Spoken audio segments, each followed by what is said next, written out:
औरंगजेब आलमगीर हिंदुस्तान का आखिरी मजबूत बादशाह था। उसके दौर में मुगल सल्तनत बंगाल से कराची, कराची से उज़्बेकिस्तान, काबुल से हिमाचल और कोहिमा से कोलकाता तक फैली हुई थी। लेकिन 1707 में उसके इंतकाल के बाद ऊपर तले 9 मुगल बादशाह आए और ये अजीम सल्तनत तेजी से जवाल पजीर हो गई। औरंगजेब के दरबार में मक्का, ईरान, बलख, बुखारा, हबशा, काशगर, खेवा, बसरा, यमन, हजरमौत, फ्रांस, बरतानिया, ऑस्ट्रिया और चीन के सफ़ीर होते थे। और फिर एक वक्त ऐसा आया जब मुगल सल्तनत सिर्फ दिल्ली तक महदूद होकर रह गई और बादशाहों को अपनी शबाना सरगर्मियों के लिए भी महाजनों से कर्ज लेना पड़ता था। एक वक्त था जब तजारती काफिले समरकंद और काशगर से गुजरने से पहले दिल्ली सरकार से इजाज़त लेते थे।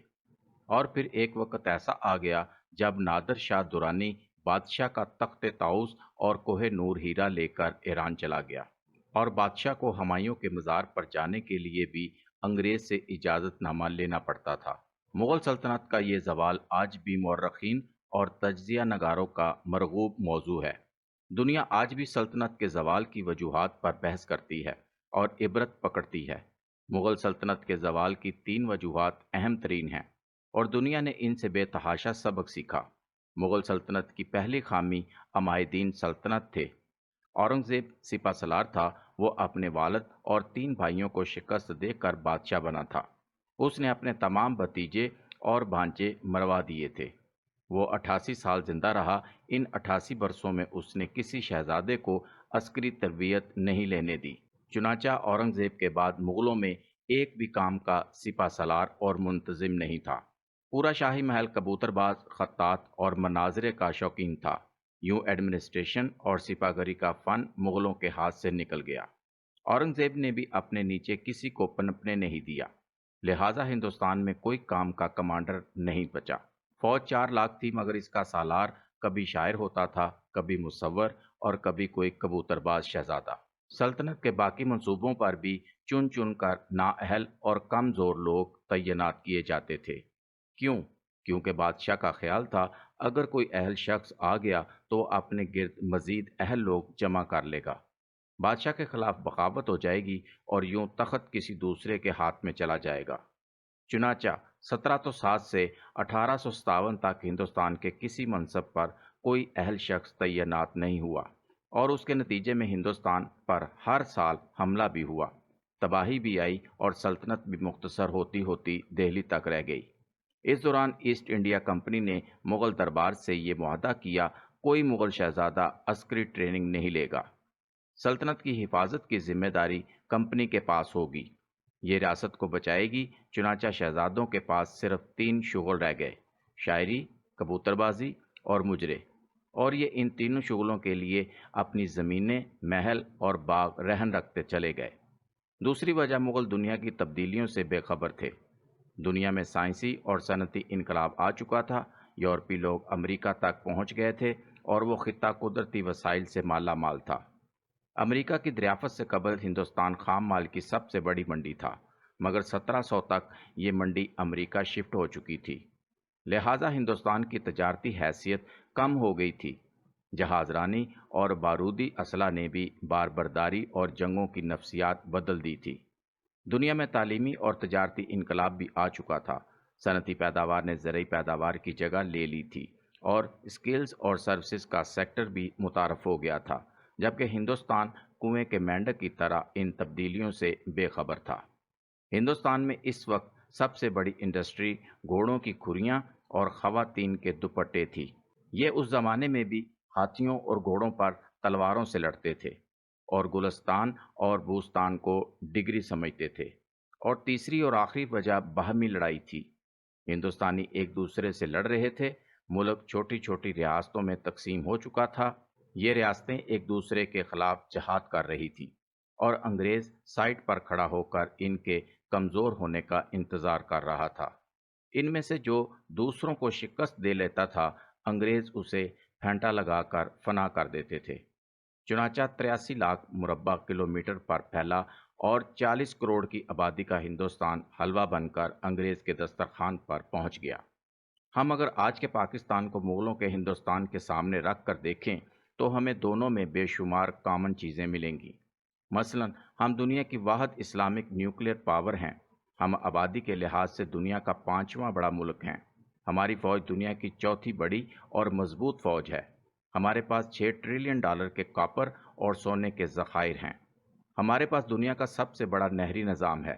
زراعت کا پوٹینشل 40 بلین ڈالر سالانہ ہے۔ ہمارے پاس دنیا کی 30 بلند چوٹیاں ہیں۔ ہم صرف جڑی بوٹیوں سے 10-15 بلین ڈالرز کما سکتے ہیں۔ ہمارے پاس کوئلے کے اتنے ذخائر ہیں جن سے ہم 200 سال تک لاکھ میگا واٹ بجلی پیدا کر سکتے ہیں۔ ہمارے پاس 1000 کلومیٹر کی کوسٹل لائن بھی ہے جس پر ہم کراچی جیسے 3 نئے شہر آباد کر سکتے ہیں، اور ہم آدھی دنیا کو مزدوروں سے لے کر ڈاکٹرز تک ہنرمند بھی دے سکتے ہیں۔ لیکن ہم اس کے باوجود ایڑیاں رگڑ رہے ہیں، اور ہم نے 20 برسوں سے اقوام عالم کے چوکوں اور چوراہوں سے بھیک مانگنے کے سوا کچھ نہیں کیا۔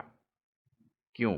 کیونکہ ہم مغل بادشاہوں کی طرح ہر اہم منصب پر اپنے سے کم تر صلاحیت کے لوگ تعینات کرتے ہیں۔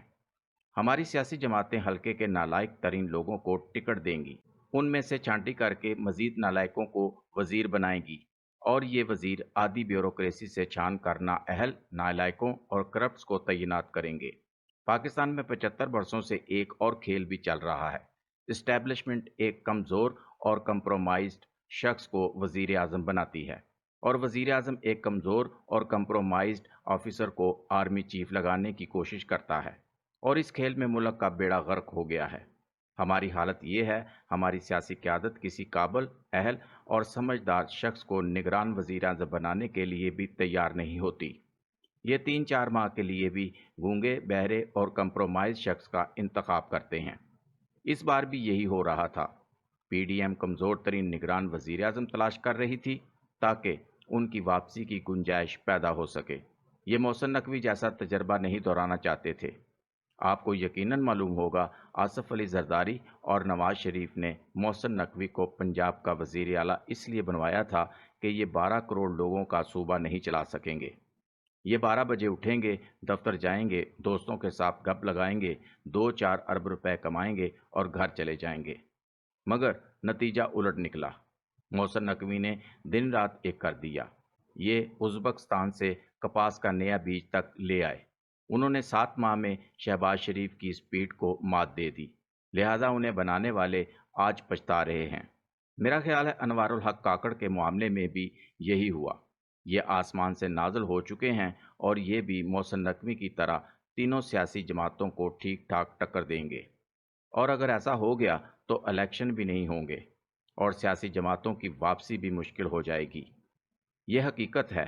آصف علی زرداری اور میاں نواز شریف کو اس وقت ایک ایسی حکومت چاہیے جو شہباز شریف اور عمران خان کی حکومتوں سے بھی بری ہو، تاکہ یہ ایک بار پھر اقتدار میں آ سکیں۔ انہیں محسن نقوی جیسے لوگ سوٹ ہی نہیں کرتے۔ چنانچہ اگر انوار الحق کاکڑ بھی محسن نقوی ثابت ہو گئے تو پھر کیا ہوگا، آپ آسانی سے سمجھ سکتے ہیں۔ میں پچھلے 16 ماہ سے یہ سن رہا ہوں، نون لیگ نے اقتدار لے کر غلطی کی۔ یہ بات پارٹی کی حد تک درست ہے۔ واقعی 16 ماہ میں نون لیگ کی سیاست کا جنازہ نکل گیا، اور یہ عوام کے پاس جانے اور ووٹ مانگنے کے قابل نہیں رہے۔ یہ اب کس منہ سے ووٹ کو عزت دو اور مہنگائی کی چکی کا ذکر کریں گے؟ مگر جہاں تک میاں شہباز شریف کا معاملہ ہے، یہ میچ جیت گئے ہیں۔ یہ مارچ 2022 میں جیل بھی جا رہے تھے اور ڈسکوالیفائی بھی ہو رہے تھے، لیکن پھر یہ اقتدار میں آئے اور انہوں نے اپنے کیسوں کا فیصلہ بھی کرا لیا، اور 16 ماہ میں اسٹیبلشمنٹ کو یہ یقین بھی دلا دیا، آپ کو مجھ سے بہتر کوئی شخص نہیں مل سکتا۔ آپ اگر کہیں گے تو میں آئین کو بھی پھاڑ کر پھینک دوں گا۔ میں میاں نواز شریف کی مخالفت کے باوجود انوار الحق کاکڑ کو نگران وزیر اعظم بھی بنا دوں گا، لہٰذا آپ کو مجھ جیسا شخص کہاں سے ملے گا؟ لہٰذا ہم کہہ سکتے ہیں یہ 16 ماہ صرف شہباز شریف کے تھے۔